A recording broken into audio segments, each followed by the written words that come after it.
Whoa. Okay, that goes way over my head. You Yeah. know, I have an older TV and I'm fine with it. Yeah, I still don't really notice the difference between HD and 4K and all that kind of. It's too much. I think it would be interesting. It's probably something I should do at some point in my life. Go to something like that just to catch myself up. Oh yeah. Be like, hey, snap back into reality. Like this is where things are going. I know. Augmented reality. I don't know much about that, and VR, and I mean, it's just it's going way beyond that, Yeah, and millions of miles I mean, an all hour. the robots too. We love Sophia here, who works Yeah. here. Sophia robot. I don't No, love not her. so much. She's pretty creepy I also to me. like my job. I don't want them to start Yeah. taking things over too much. Okay, well, getting you started this morning, we're going to talk snow instead of anything tech-wise, so we'll switch gears here. This is exciting if you are a skier or a boarder, especially someone who's looking to hit the slopes today. Brundage picking up 13 inches of fresh snow. Here's how it went down. They picked up 7 before they cleared their snow stake off yesterday evening. They drop it and then have picked up 6 more in the evening and overnight into this morning. So it's been quiet there for the last few hours, but a good showing for them. Tamarack not far behind with about 9 inches. Sun Valley and Brundage coming in on the lower end of the snow stake here with about 3 inches. Waiting to see if Sun Valley had more overnight. Their snow stake camera currently out of commission, but overall, anything helps. This is a huge showing for Tamarack and Brundage. We need that type of snow, and the hope is that into the later part of next week we have another system on the way that should bring some more significant snow to the mountains, or at least that's what we think is lining up. The confidence again on all the timing and details still a little bit low at this point in time, but something to look forward to for later next week. All right, we switched gears for the weekend. We turned dry and breezy today. Mild temperatures, daytime highs today flirting with 50 degrees in the Treasure Valley. We're going to be in the mid to upper 40s for most spots.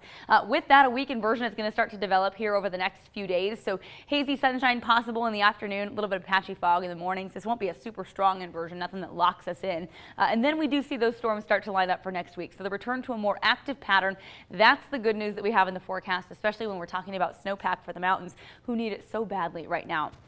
Here's how it plays out on the jet stream forecast. Again, ridge of high pressure already starting to build in. You notice these lines creeping higher and higher up over the top of us. This is going to be a decently strong little ridge coming into play, and it will trap some of that cold air down toward the valley floor at times, mostly just leading to some hazy sunshine, but a quiet pattern shaping up for the weekend. Then into the first part of next week, we break down that ridge. It starts to shift east a little bit, actually stays amplified, but shifts east. Our next storm comes knocking on the door from the Gulf of Alaska down in toward the Pacific coastline there. By Tuesday, out in front of it, we're going to see the potential for at least a brief period of mountain snowfall and valley rain showers. I don't know that this will be that storm that dumps another foot on the mountains, but as we continue through the forecast next week, I think there's just the potential to see it pile up a little bit at a time heading into the weekend.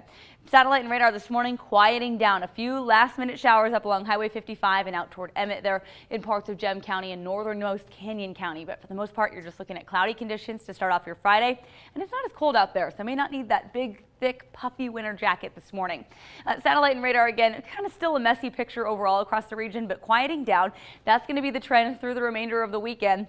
You look across the Pacific Northwest and most everything starts to fade away. Still seeing some snow over parts of western Montana and North Idaho. But down here in southern Idaho, we're going to be talking about an equation with some sunshine in there, especially as we get towards Sunday and Monday for the long weekend, but just quiet conditions. So really not much to show you on the future cast. You can see the evidence of that first storm. This is kind of the bare minimum of what's coming our way for Tuesday. So that's just kind of the leading edge that we can show you right now. But know that there is something else coming for early next week.